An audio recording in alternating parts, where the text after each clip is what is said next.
않았습니다. 오히려 할렐루야 그러면서 기쁘게 저의 차를 얻어마셨던 일들이 있습니다. 우리 성경에는 하나님이 사랑이시라는 구절이 굉장히 많이 등장합니다. 요한복음 16장 27절에 내가 하나님께로부터 온 줄 믿었으므로 아버지께서 친히 나를 사랑하심이라. 요한일서 4장 16절에 하나님이 우리를 사랑하시는 사랑을 우리가 알고 믿었노니 하나님은 사랑이시니라. 하나님이 사랑이라고 말씀합니다. 하나님이 사랑이시기에 그의 독생자를 아끼지 않으시고 우리를 위해 내어 주셨고 십자가에 죽게 하심으로 우리를 구원하신 청량 불가한 사랑이 하나님의 사랑입니다. 그런데 동시에 하나님은 공의로우신 하나님이십니다. 우리 성경에 보면 공의라는 말이 184번 등장합니다. 신명기 32장 4절에 보면 그는 반석이시니 그가 하신 일이 완전하고 그의 모든 길이 정의롭고 진실하고 거짓이 없으신 하나님이시니 공의로우시고 바르시도다. 하나님은 공의로운 하나님이시다 라고도 말씀합니다. 그러나 우리는 하나님의 사랑에 비해 공의는 잘 알지를 못해서 그 의미를 모릅니다. 한데 우리 성경의 공의를 잘 설명해 주는 구절이 있습니다. 데살로니가후서 1장 6절입니다. 너희로 환난 받게 하는 자들에게는 환난으로 갚으시고 환난 받는 너희에게는 우리와 함께 안식으로 갚으시는 것이 하나님의 공의시니. 간단하게 정리하면 하나님의 공의는 행한 대로 갚으시는 것, 그것이라고 할 수 있습니다. 이처럼 하나님은 무한한 사랑과 공의의 하나님이십니다.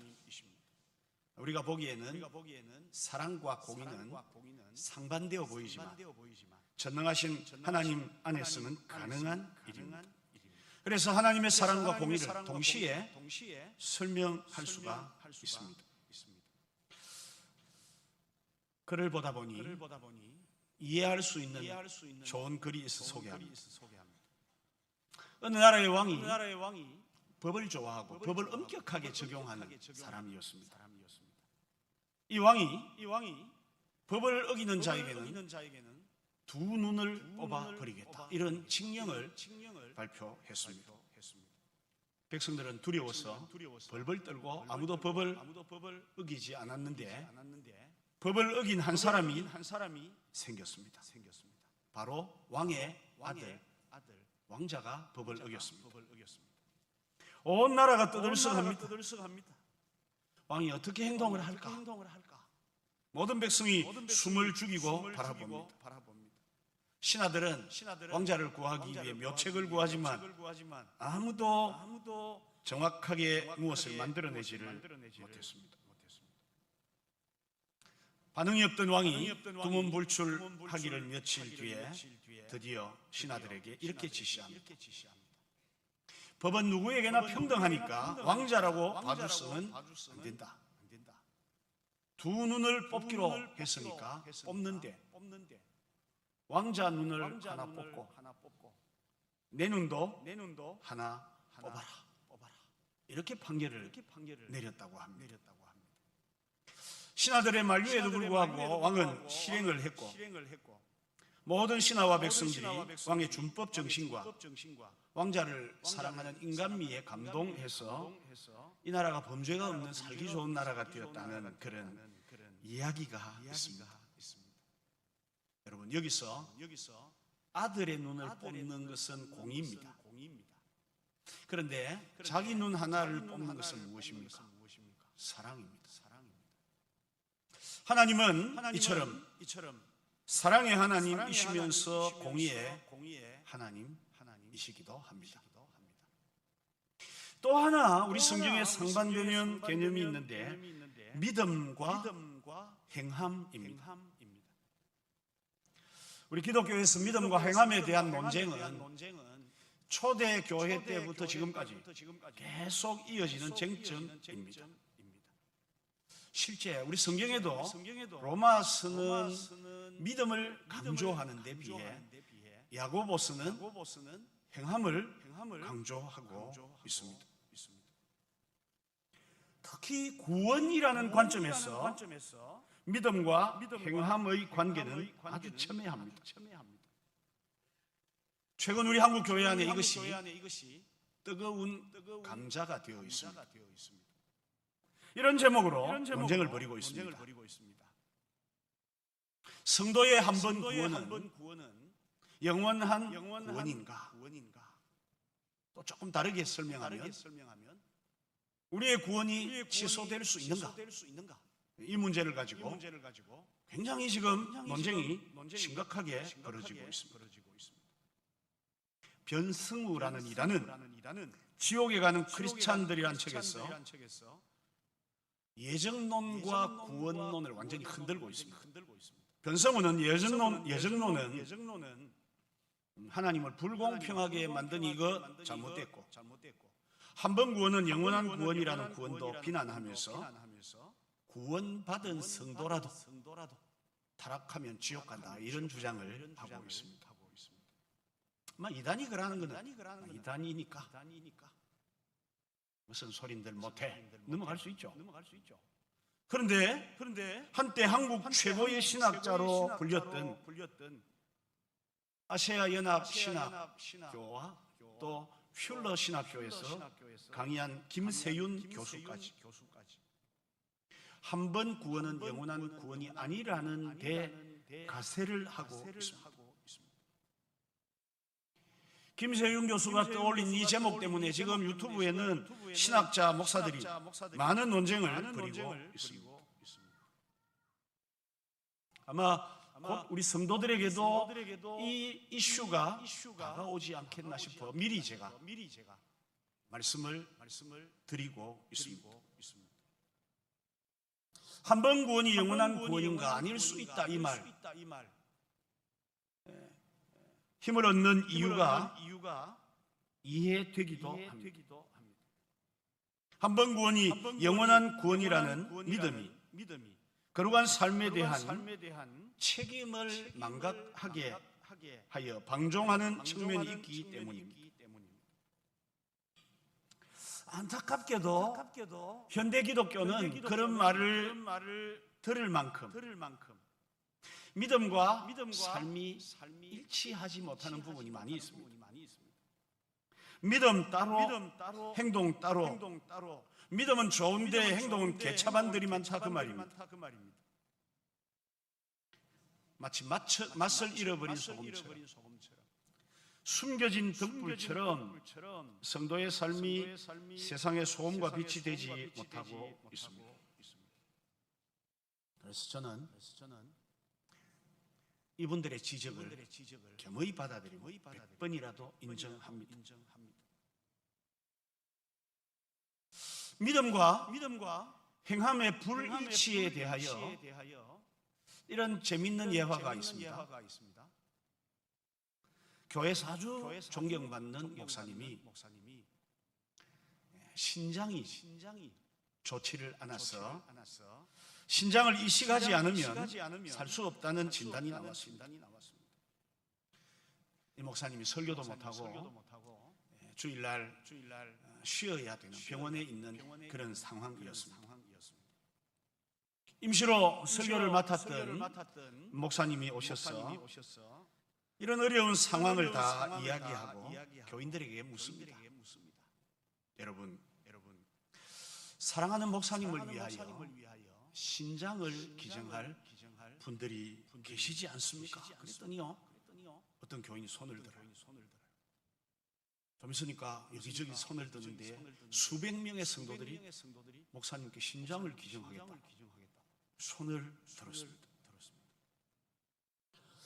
이 모습을 본 설교자 목사님이 감동했습니다. 그래서 이렇게 말합니다. 정말 놀랍습니다. 하나님의 종을 사랑하는 여러분들의 마음이 정말 감격적입니다. 그런데 여러분 목사님에게 필요한 신장은 하나면 됩니다. 이런 상황에서 어느 사람이 목사님께 신장을 줄 수 있을지 모르니까 제가 깃털을 하나 준비했는데 이 깃털을 날려가지고 깃털이 가서 그 위에 떨어지는 분을 하겠습니다. 이렇게 말했어요. 그럼 모두 이제 하나님의 뜻을 구하고 기도합시다. 누가 될는지 하고는 기도를 시켰어요. 그럼 목사님은 깃털 하나 끄집어내갖고 훅 던져서 바람으로 성도들 쪽으로 보냈습니다. 성도들이 눈을 감고 기도하다가 눈을 자꾸 뜹니다. 그리고는 그 깃털이 자기 근처로 오면 갑자기 할렐루야, 할렐루야, 할렐루야 그렇게 막 소리를 지르면서 손짓 발짓을 하는 거예요. 결국 이 깃털은 아무에게도 떨어지지 못하고 그냥 한쪽에 그냥 내려앉아 버렸다, 그런 이야기가 있습니다. 솔직하게 우리의 믿음과 우리의 삶의 괴리가 있습니다. 앞서 말씀드린 김세윤 교수의 말처럼 믿음과 행함의 불일치를 봅니다. 여러분, 그렇다고 이게 우리의 구원이 취소된다는 의미는 아닙니다. 이 부분 아멘을 하셔야 돼요. 나중에 딴소리 못 하셔야 됩니다. 우리 삶이 그리 훌륭하지 못합니다. 세상 사람들조차 우리를 비웃을 만큼 잘 못 산 게 사실입니다. 그렇다고 해서 우리의 믿음이 부정될 수는 없습니다. 그런 게 아닙니다. 저는 김세윤 교수의 그 주장에 절대 동의할 수 없습니다. 김세윤 교수가 이런 말도 합니다. 현재 한국 개신교회의 구원론은 구원파 이단의 구원론하고 흡사하다. 저 절대 동의 못 합니다. 그분이 수염이 좀 있거든요. 제가 만나면 수염 확 뽑아봅니다. 전혀 그렇지 않습니다. 우리는. 여러분, 구원파의 구원론이 무엇입니까? 한번 구원받으면 그 뒤에 삶은 아무 관계가 없는 거예요. 그래서 구원파들은 다른 말로 방종주의입니다. 우리가 그렇습니까? 아니지 않습니까? 그래도 잘 못 사는 것은 사실이지만 구원받은 사람답게 살아보고자 하는 마음은 있지 않습니까? 또 그런 노력도 조금은 하지 않습니까? 못해서 그렇지. 이게 어떻게 구원파의 구원론과 같을 수 있습니까? 절대 그 주장을 받아들일 수 없습니다. 물론 우리가 행함이 부족하지만 구원받은 사람답게 살아야 하지만 모자라도 그래도 우리의 구원은 영원한 구원이라는 말씀입니다. 사실 우리 개신교회의 믿음의 뿌리는 미국의 청교도 신앙에 많이 연루되어 있습니다. 이 청교도들은 성 속에 이원론을 주장하지 않습니다. 이들은 교회 안에서 거룩하고 세상에 나가서는 그렇지 못한 것을 용납하지 않습니다. 그래서 청교도들은 삶이 예배다. 교회에서 예배 드리는 것도 중요하지만 양을 지키고 농사 짓고 장사하는 일도 거룩하다. 그랬습니다. 맞다고 생각합니다. 저는 오늘은 믿음에 대해, 다음 주는 행함에 대해 말씀드릴 겁니다. 이 행함, 우리의 삶의 부분에 대해서는 다음 주에 더 설명을 드리기로 하고, 오늘은 변할 수 없는 믿음, 이 믿음에 대한 말씀을 먼저 드리려고 합니다. 여러분, 우리의 이 믿음은 매우 중요합니다. 왜 믿음을 먼저 말씀드려야 하는가 하면 믿음이 행함의 뿌리이기 때문이고요. 행함은 믿음의 열매이기 때문에 다음 주에 말씀드려야 합니다. 성경이 믿음 이야기를 할 때 샘플로 삼는 것이 아브라함의 믿음입니다. 그리고 아브라함이 가졌던 믿음의 실체를 잘 보여주는 성경이 오늘 우리가 읽은 본문입니다. 그래서 이 본문을 통해 아브라함이 가졌던 믿음을 되새겨 보려고 합니다. 오늘 우리가 읽은 이 본문 중에 가장 중요한 구절은 6절입니다. 아브라함이 여호와를 믿으니 여호와께서 이를 그의 의로 여기시고. 사도 바울은 이 구절을 신약 성경에서 가장 중요한 주제, 죄인이 믿음으로 의롭게 되는 이신 칭의의 근거 구절로 삼았습니다. 우리도 잘 보려고 합니다. 1절을 보시면 이후에라는 말로 시작합니다. 이것은 창세기 12장부터 14장까지 모든 사건을 지난 후라는 뜻입니다. 12장을 보면 아브라함이 하나님의 말씀을 듣습니다. 너의 고향, 친척과 아비의 집을 떠나 내가 네게 보여줄 땅으로 가라. 그래서 아브라함은 그 말씀 듣고 하란 땅을 떠나 가나안으로 갔습니다. 그는 가나안 세겜에 도착하여 제단을 쌓고 거기서 여호와의 이름을 불렀습니다. 그 후에 아브라함이 애굽으로 내려갔다가 아내를 빼앗길 뻔했지만 하나님의 은혜로 바로 왕으로부터 큰 재물을 얻어 부자가 되어 다시 가나안으로 돌아왔습니다. 그리고 가나안에 있던 그돌라오멜이라는 사람, 그와 함께한 네 왕과 더불어 전쟁을 벌였는데 대성을 거두었고 멜기세덱으로부터 복을 받기도 했습니다. 이처럼 아브라함이 12장부터 14장까지 굉장한 경험, 복을 받았지만 한 가지 받지 못한 복이 있습니다. 그에게는 아들이 없었습니다. 그런 중에 오늘 1절에 여호와의 말씀이 환상 중에 아브라함에게 임합니다. 아브라함아, 두려워하지 말라. 나는 내 방패요 너의 지극히 큰 상급이니라. 큰 상급이라는 말씀을 볼 때 하나님이 아브라함에게 뭔가 주시려고 하는 것을 느낄 수 있습니다. 그래서 아브라함이 2절에 주 여호와여 무엇을 내게 주시려 하나이까? 나는 자식이 없사오니. 자기에게는 자식이 가장 큰 상급이라고 합니다. 그런데 그렇게 말할 그때 아브라함의 나이가 85세, 아내 사레의 나이가 75세, 임신이 불가능한 상황이었습니다. 그래서 아브라함이 하나님에게 또 이야기합니다. 하나님, 저의 상속자는 이 다메섹 사람 엘리에셀입니다. 엘리에셀은 그 집에 있는 일꾼입니다. 꽁 대신 닭이라듯 시종 엘리에셀을 양자로 삼아 대를 잇겠다고 하나님께 말했습니다. 그런데 하나님의 생각은 달랐습니다.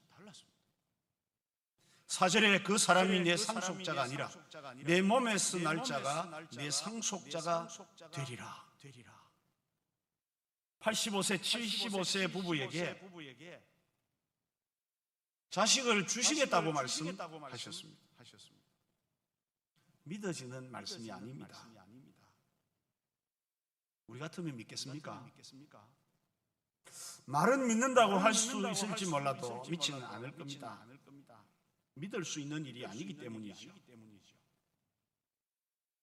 그런데 이런 아브라함을 하나님이 5절에 그를 이끌고 밖으로 나가 이르시되,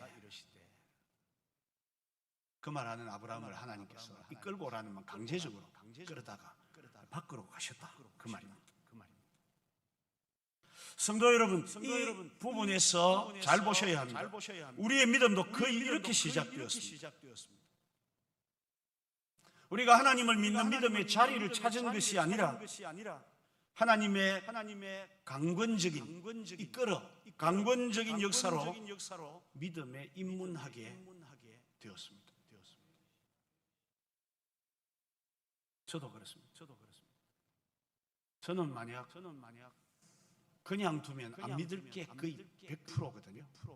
그래서 저의 어머니 뱃속에서부터 가는 연습을 시켜가 가는 게 가는가 보다 이렇게 만들어가고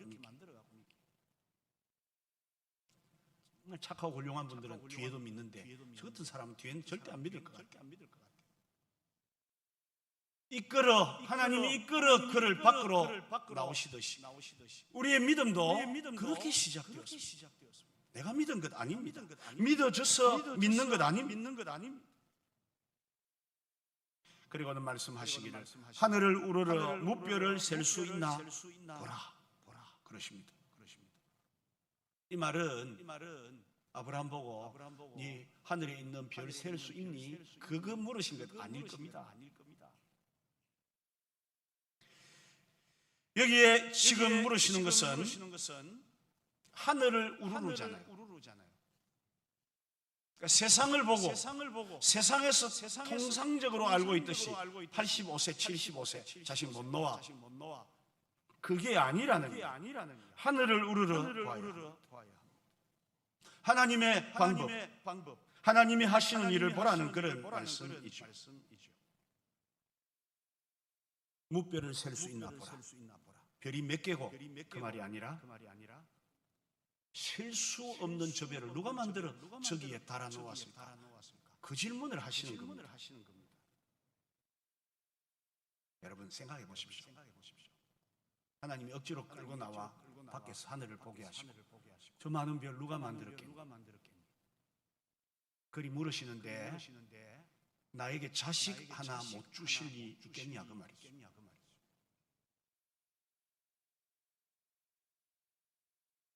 저는 이 본문을 보면서 놀라운 것이 아브라함에게 아들 하나 주시는데 하나님이 하시는 행동이 너무 과하신 것 같아요. 그냥 믿든지 마든지 그 정도는 야 임마 이래 보면 생기쁩니다. 그런데 막 하늘의 별도 보여주시고 너무 과하지 않습니까? 다 이유가 있습니다. 내 자손이 이와 같으리라. 하늘의 무뼈를 만들어 다신 그분이 너에게 자식 하나 주지 못하겠느냐? 이사야 55장 8절에 의하면 여호와의 말씀에 내 생각은 너희 생각과 다르며 내 길은 너희 길과 달라서 하늘이 땅보다 높음같이 내 길은 너희 길보다 높으며 내 생각은 너희 생각보다 높으니라. 이걸 알려주시려고 이런 일을 하고 계시는 하나님이십니다. 사랑하는 성도 여러분, 하나님의 방법이 아닌 인간의 방법으로는 믿음이 생기지 않습니다. 아브라함 사건에서 하나님 하시려는 메시지가 그겁니다. 강제로 억지로 끌어다가 하나님 하신 일을 보여주실 때 우리에게도 믿음이 일어납니다. 왜 최근에 사람들이 한 번 구원이 영원한 구원이 아니라고 말합니까? 믿음의 시작을 하늘을 우러러 보지 않고 소위 믿는다는 사람들의 행위에서 찾기 때문에 그런 말을 합니다. 여러분, 우리에게 생긴 믿음은 철저히 강권적인 하나님의 사역입니다. 우리 행위에 달려있지 않습니다. 그러므로 믿음으로 얻는 구원도 우리의 행함에 있지 않고 하나님 주신 믿음에 있다고 성경은 말씀합니다. 절대 잊지 마십시오. 누가 무슨 말을 하더라도 현혹되지 마십시오. 하나님이 한 번 믿음을 주셔서 구원 얻게 하신 것은 취소될 수 없습니다. 누가 취소된다고 합니까? 6절을 보면 드디어 아브라함이 여호와를 믿으니 여호와께서 이를 그의 의로 여기시고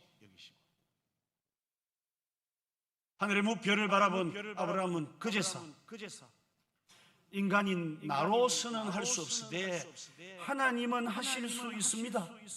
그게 믿어진 겁니다.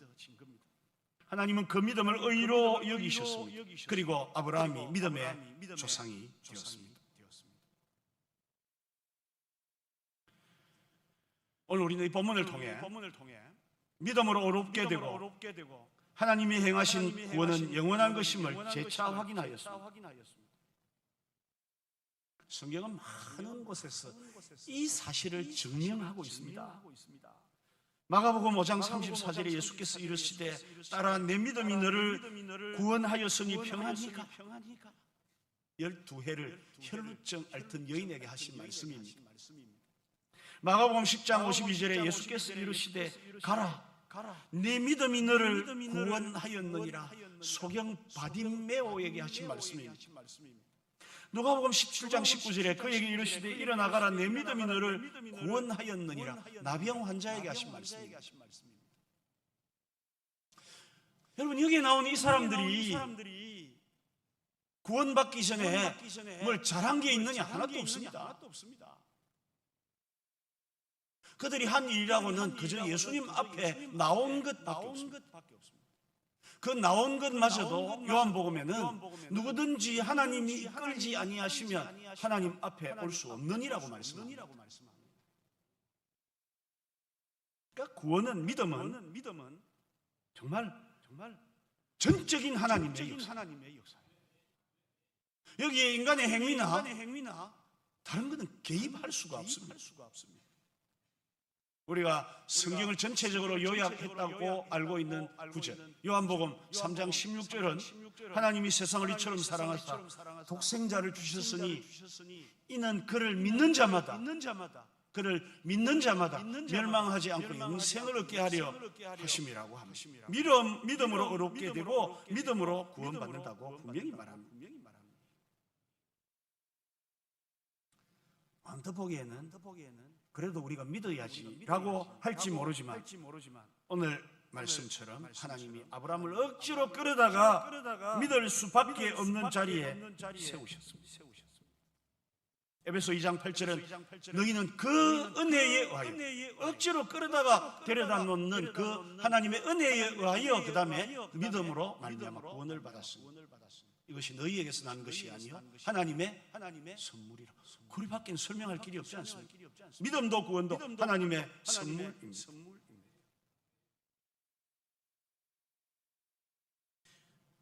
결국 우리의 행위에 의해서 그 구원이 사라지지 않습니다. 우리나라에 처음 선교사들이 들어올 때 그런 일이 있었다고 합니다. 갑자기 전염병이 돌아 많은 사람들이 죽어갑니다. 때마침 미국에서는 페니실린이라는 항생제가 개발되어 전염병에서 사람들을 살렸습니다. 선교사가 그걸 구해서 가지고 있었습니다. 한 가난한 사람이 선교사를 찾아와서 자기 자식이 전염병에 걸렸는데 이 좋은 약을 좀 팔라고 합니다. 돈은 얼마든지 주겠다. 우리 집이라도 가져가라. 그럽니다. 선교사가 페니실린을 그냥 주었습니다. 농부가 어떻게 했겠습니까? 그 귀한 약을 들고 가다가 땅에 부어버립니다. 발로 문대버립니다. 왜 그랬을까요? 그렇게 좋은 약이면 공짜로 줄 리가 없죠. 집 가져가고 뭐 다 가져가고 난 다음에 줘야 맞는데 공짜로 주니까 아니다 싶어서 그냥 버렸습니다.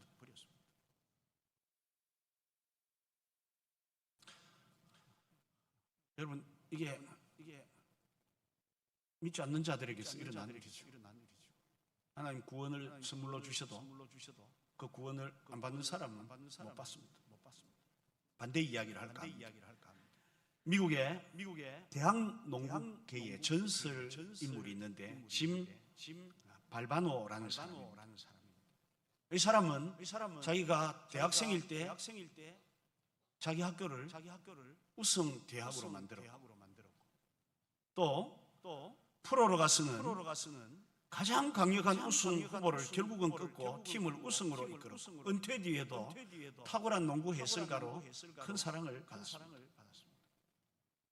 이 짐이 인생의 황금기를 다니고 있을 때에 골수암에 걸립니다. 당시로는 골수암을 못 고칩니다.